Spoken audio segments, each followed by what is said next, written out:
আমি স্পষ্ট করে বলতে চাই, কেন বাংলাদেশের এই বিচার ব্যবস্থা, যে বিচারপতি যাবে আদেশ দিবেন, সে আদেশটা 1.5 মাস 2 মাস 3 মাস করে থাকবে।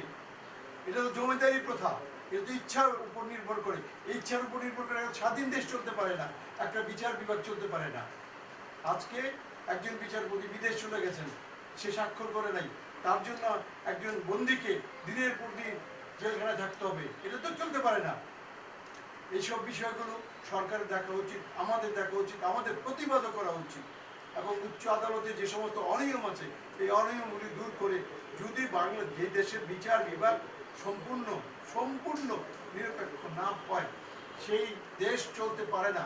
সেই দেশে ভালোভাবে সেই দেশটা চলতে পারে না, সেই দেশের নাগরিকরা স্বস্তিতে থাকতে পারে না। আমরা আইনের শাসনে বিশ্বাস করি। এই যে আজকে একটা শিশু ধর্ষণ হয়েছে, আমরা দেখলাম আমাদের ঈশ্বর আরে বক্তব্যগুলিতে, তারপরে ঘটনাটা একটা ঘটেছে।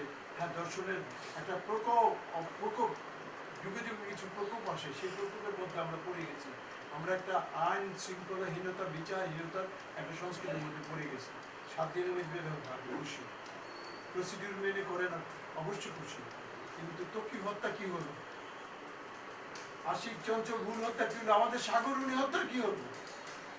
যে সাগররুনির যে ম্যাগ তার বাবা মার লাশকে অনুভূতির সাথে দেখতে পারে নাই, সে ম্যাগটা অনেক বড় হয়ে গেছে।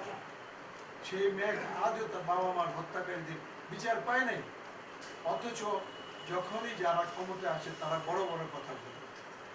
বড় বড় কথা বললে তো হবে না, বিচারকে একটা একটা একটা অবস্থানে আনতে হবে। 7 দিনে যদি একটা বিচার হয়, তাহলে 14 দিনে তো পুরনো বিচারগুলি হবে। যে বিচারগুলি থমকে আছে, যে বিচারগুলি, যে হত্যাকাণ্ড, যে লোমহর্ষক ঘটনাগুলি থমকে আছে, সেই থমকে যাওয়া বিচারগুলিকে তো আজকে নিয়ে আসতে হবে। 7 দিনের পাশাপাশি 14 দিন, 14 দিনের পাশাপাশি 28 দিন, 28 দিনের পাশাপাশি 2 মাসের মধ্যে শেষ করতে হবে। সামারি ট্রায়াল করতে হবে, সংক্ষিপ্ত দ্রুত বিচার আইনে করতে হবে। সেই সমস্ত পদক্ষেপ শুধু রাজনৈতিক বাহাবার জন্য কিন্তু এই 7 দিন 10 দিনে বিচার করলে আমি খুশি হতে পারি না। আমি চাই যে প্রতিটা অপরাধের জন্য, প্রতিটা লোমহর্ষক হত্যাকাণ্ডের জন্য আজকে আমাদের বিচারের সম্মুখীন করতে হবে আসামিদেরকে। 7 খুনে নূর হোসেন মহা রাজকীয় হারে আছে। 7 খুনে আজকে 13 বছর হয়ে গেল, প্রায় 12 থেকে 13 বছর।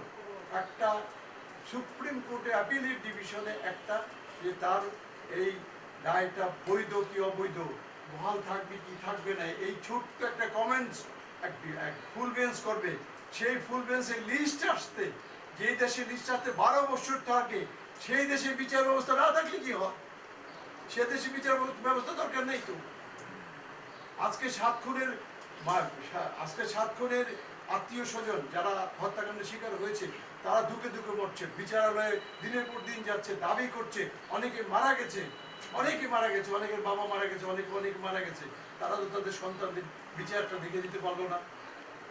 নূর হোসেন যদি দ্রুত হয় ছেড়ে দেন, আর যদি নূর হোসেন হত্যাকাণ্ডের সাথে যুক্ত থাকে বা 7 খুনে যারা জড়িত তাদের ফাঁসি দেন। ফাঁসি তো হয়েছে, হাইকোর্ট এটাকে বহাল রাখছে। অথচ অ্যাপিলেট ডিভিশন, এখন অ্যাপিলেট ডিভিশনের কথা বলতে গেলে আবার শোকজ করে আবার কাঠ ধরে দাঁড় করাবে, জেল দেবে। এই কোন বিচার ব্যবস্থার মধ্যে আমরা আছি? এই বিচার ব্যবস্থাকে সংস্কার করতে হবে। আজকে ঈদুল আজহার এই সময় এই কথা বলার সময় না, কিন্তু কারো না কারো বলতে হবে।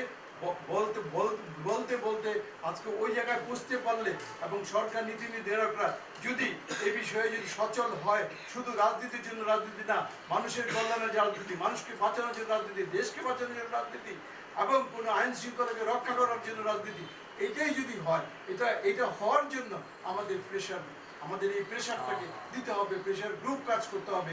আমরা যারা নাগরিক সমাজ আছি, আমরা যারা এই যে সাংবাদিকতার সাথে যুক্ত আছি, আমার ভাই মারা গেছে, আমার বোন মারা গেছে সাগররুনি, তার বিচার হয় না।